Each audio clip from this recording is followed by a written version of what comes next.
What's the secret to being happy? What's the secret to being happy? I've got a unique theory on happiness. My theory on happiness is as follows.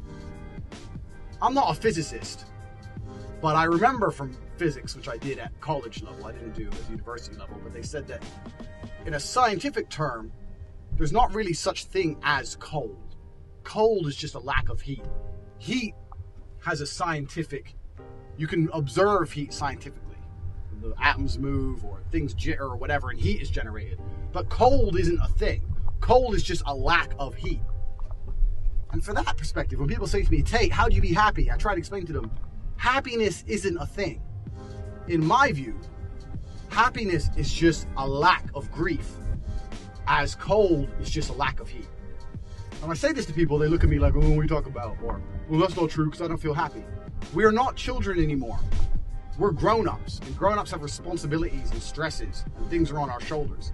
When you say you want to be happy, what you're saying is you want to feel like you did when you were 2 years old, and you got given those jelly beans, and you were staying up late, and you had no fucking worries in the world.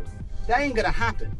Unless you literally crack billionaire status, and even if you do, depending on the country you're in, if you're in Saudi Arabia or Russia or whatever, most of these billionaires end up in jail anyway for one reason or another, politically motivated shit. You're a fucking grown-up. You are never gonna have a life that's that carefree. That giddish happiness, that childish happiness you felt inside when you were a child is specifically that. It's childish happiness. Happiness for grown-ups doesn't work that way.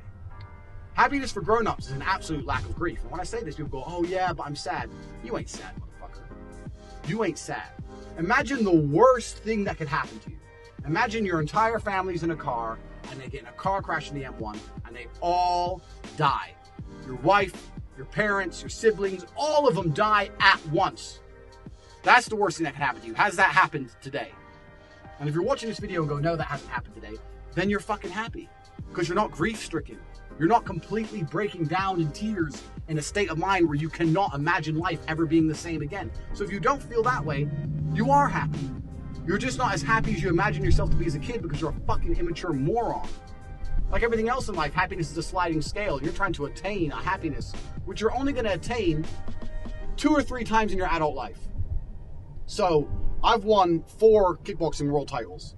Each time I won one of them, I felt that childish type happiness. When I made my first million, I felt that childish type happiness. When I made my 10th million, I felt that childish like happiness. But in general, besides very, very key events, you're not going to feel that happy every fucking day. It would be abnormal for you to feel that happy every day. And the reason people are taking these antidepressants and going through life making up this complete garbage saying that depression is a thing when it isn't, is because they're trying to find a level of happiness which you are not programmed to experience every fucking day. If you are not grief-stricken, if you are not in a state of mind where you are literally don't know how to go forward, if there's not tears running from your eyes, then you're a happy person. Because happiness, like absolutely everything else, is subjective and it's down to your perception of happiness. I say this all the time. There's a really interesting thing on YouTube you can watch about colors. And there's a tribe in Africa which view color completely different to us. So when we say something's brown or we say something's blue, it's an actual real interesting documentary. I'll try and find it and link it in this video about how language affects how we see. Because to them, 2 very similar shades of blue, and I mean very similar, like I would struggle to decipher between the 2. To them, they have different names. So because they have different names, for them it's very easy to see, as easy as black and white, these 2 different shades of blue. Whereas to me, it's just different, slightly different turquoise. And it's exactly the same as anything else. How you perceive things is how they end up viewing. You view yourself as unhappy when you're unhappy. If you view yourself as happy, if you understand, well, I'm not grief-stricken, so I'm a happy person, and you start to understand that happiness is something you can perceive and you can set the boundaries of, you're setting the boundaries of happiness at the absolute top of that childish, giddy, giggle bullshit. What you need to do is extend those boundaries and understand that anything above grief is happiness. If you say to me, Tate, how are you happy? I'm happy because I'm not grief-stricken. I'm happy because today none of my family members have died. Both of my arms and both of my legs are still here. We're pushing around in this Bentley. This fucking cement truck right in front of us could come and crash into the side of me and take out my fucking one of my arms. Then I'd be unhappy. But right now, both my arms are working.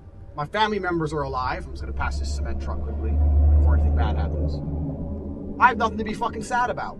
And if you're going to pretend, if you're not smart enough to be able to look at your life and say, my life is not as bad as it could be, I'm not in cereal with no legs and dead family and no food to eat. I'm not, my life is not over. My life is okay. If you should be able to look at your life like that and be happy, and that's a sign of intelligence. If you refuse to do that, then you're either low IQ, extremely selfish, or most likely an attention-seeking moron. Because we live in a world where people find the easiest way to get attention is to invent ailments. Oh, poor me, I'm depressed. Fuck off. Key to being happiness is to decide you're happy. That's the key to being happy. So anyone, I'm going to make this video because I get asked all the time, Tate, were you happy before you had money? Yeah.